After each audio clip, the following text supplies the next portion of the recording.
K9K engine 10J484.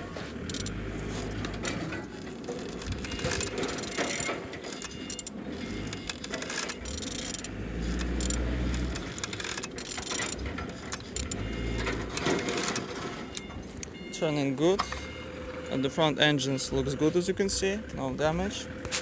Compressor look as well. Altimeter look nice, and on these sides everything good. Starter on the good conditions. Gearbox no damage, no broken, and on these sides everything nice. Engine's turbo. On the top, everything nice. On the bottom, no cracks, no leaks, no damage. This engine will be NGB, no gearbox.